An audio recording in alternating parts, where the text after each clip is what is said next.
Nathaniel Ward's hands gripped the steering wheel as his black SUV rumbled down a narrow rural road outside of Charleston, South Carolina. His watch read 3:45 p.m., and an important meeting loomed. Suddenly, a loud bump jolted the car, followed by the dreaded rhythmic thump of a flat tire. Cursing under his breath, Nathaniel pulled over, the heat outside already making his tailored suit cling to his skin. Inspecting the shredded tire, Nathaniel realized he was stranded.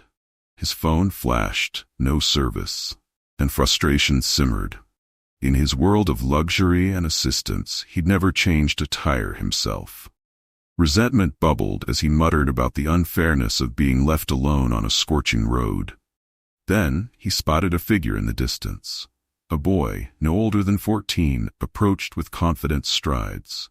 His oversized shirt and worn sneakers contrasted sharply with Nathaniel's polished appearance.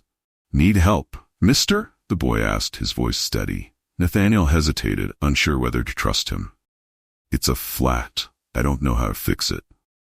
The boy grinned. "Good thing I do. My dad showed me." Without waiting for permission, the boy knelt beside the SUV, locating the spare tire and tools. Nathaniel, unaccustomed to such unsolicited generosity, stood awkwardly, watching the boy work with practiced ease.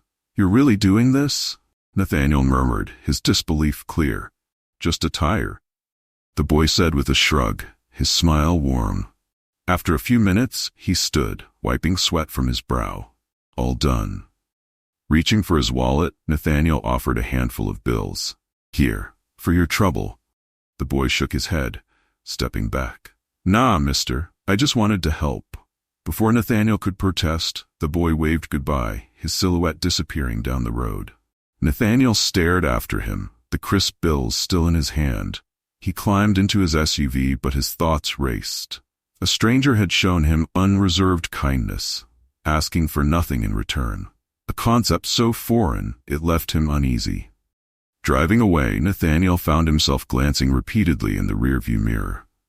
Something about the boy lingered, a nagging reminder of a lesson he couldn't yet grasp. The next morning, Nathaniel sat at his breakfast table, his untouched coffee growing cold. Sunlight streamed through the windows of his Charleston estate, highlighting the pristine interiors. Yet the perfection felt hollow. Across the table, his wife Eleanor watched him with a mix of curiosity and concern. "You're unusually quiet," she said, her voice gentle. "Something on your mind?" Nathaniel hesitated, unsure how to explain the unease that had followed him since the previous day. "I had a flat tire yesterday," he began. "A boy helped me fix it." Eleanor raised an eyebrow. "That's surprising. Did you call roadside assistance?" "No," Nathaniel admitted, shaking his head. "I didn't have service. The boy just showed up. He refused the money I offered, just walked away after helping me." Eleanor's expression softened. "Sounds like a good kid." "It doesn't make sense," Nathaniel muttered, his voice tinged with frustration. "Why would anyone do something for nothing?" Eleanor tilted her head thoughtfully. "Maybe not everyone expects something in return, Nathaniel. Maybe he just wanted to help." Nathaniel frowned, her words gnawing at him. He wasn't used to kindness without motive. His entire world revolved around transactions and expectations. As the day wore on, the boy's face haunted his thoughts, the clarity in his eyes, the simple warmth of his smile. By evening, Nathaniel couldn't shake the feeling of incompleteness. At dinner, their teenage son, Liam, noticed his father's distraction. "Dad, you've been weird all day. What's up?" Nathaniel sighed, setting down his fork. "It's that boy. I can't stop thinking about him." "What about him?" Liam asked, intrigued. "He helped me when I was stranded, fixed my tire like it was nothing. Then he refused any money and walked away," Nathaniel explained, frustration laced in his tone. "Sounds like a good person," Liam replied casually, returning to his plate. Nathaniel's brow furrowed. "Good person or not, it bothers me. I've spent years building a life where nothing comes free, and now this kid shows up, expecting nothing." Eleanor placed a hand over his, her gaze steady. "Maybe you're overthinking it. Or maybe he's reminding you of something you've forgotten. That night, as Nathaniel lay in bed staring at the ceiling, one thought crystallized in his mind. He needed to find the boy, not for closure, but because something deep within him demanded it. The following morning, Nathaniel rose early, a rare determination driving him. As he sipped his coffee, he mapped out the events of the previous day in his mind: the narrow rural road, the oppressive heat, and the boy's effortless kindness. He needed to see him again, though he wasn't entirely sure why. "What's the plan for today?" Eleanor asked, walking into the kitchen with a curious glance at her husband. "I'm heading back to where I had the flat," Nathaniel said simply. "To find the boy?" Eleanor guessed, her tone soft but knowing. Nathaniel nodded. "Yes. I don't know what I'll say, but I can't let this go." Eleanor smiled faintly. "Good. Maybe you'll figure out why this matters so much." By mid-morning, Nathaniel was driving back along the rural road where he'd been stranded. The scenery felt less desolate this time. The fields of wild grass and scattered houses now tinged with familiarity. He slowed as he approached the area where his tire had blown, pulling over to survey the surroundings. In the distance, he spotted a modest house, a weathered structure with peeling paint and a sagging roof.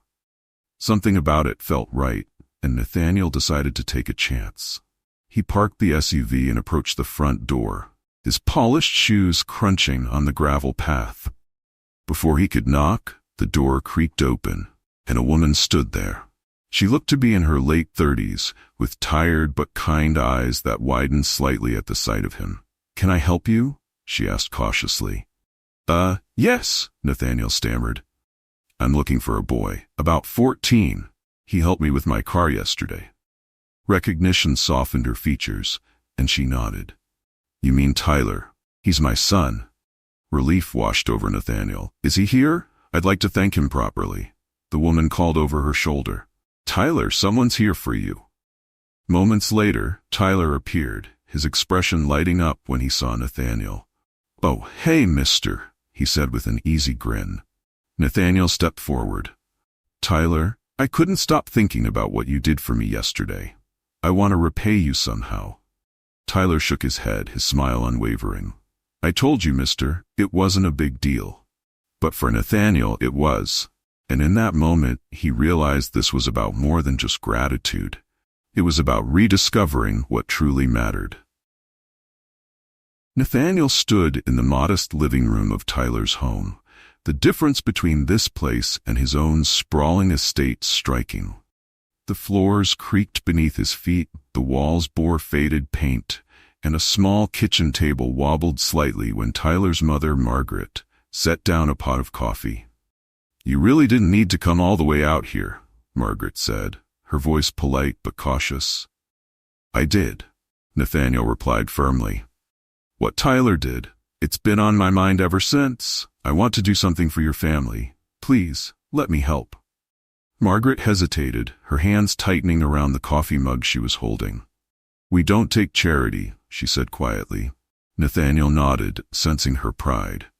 "I understand that. But this isn't charity. Consider it a thank you. I have the means to help, and I want to." Tyler leaned forward from his seat across the table, curiosity gleaming in his eyes. "What do you mean, mister? What kind of help?" Nathaniel smiled gently, trying to gauge the best way to approach this. "Well, for starters, I noticed your roof could use some work. I have a crew who can patch it up and make sure it doesn't leak anymore." Tyler's eyes widened, and he glanced at his mother.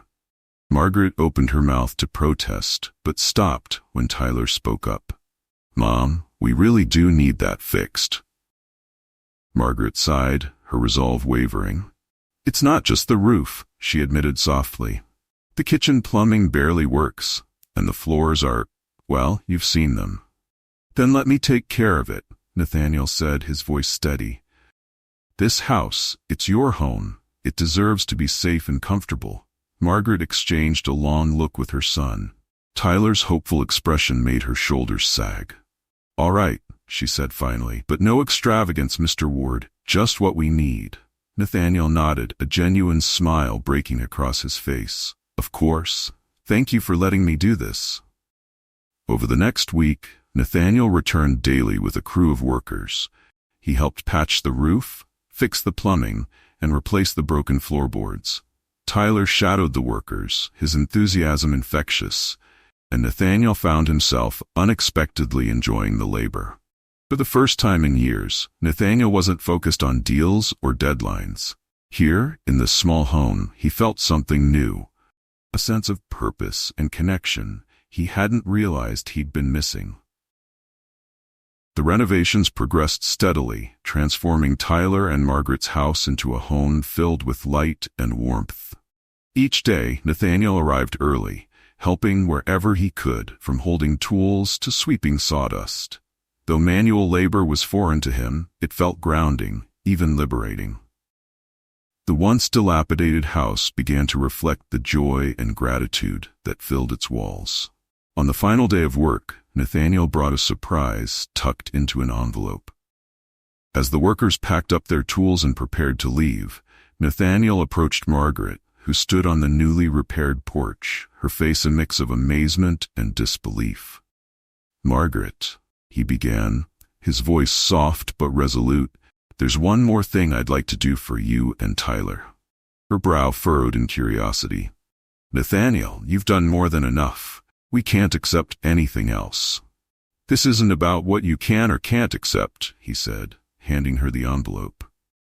"This is about what Tyler deserves." Margaret opened the envelope cautiously. Her eyes widened as she scanned the contents. Inside was a set of documents outlining a trust fund in Tyler's name. The money was enough to cover college tuition or any future endeavor he chose to pursue. Margaret's hand flew to her mouth. "Nathaniel, this is too much. We can't possibly." "It's not too much," Nathaniel interrupted gently. "Tyler reminded me of something I'd forgotten, a sense of kindness, of purpose. I want to make sure he has the opportunities he deserves. This isn't about charity, it's about gratitude." Before Margaret could respond, Tyler came bounding up the porch steps. "What's going on, Mom?" She handed him the papers, her eyes glistening with tears. Tyler scanned them quickly, his expression shifting from confusion to awe.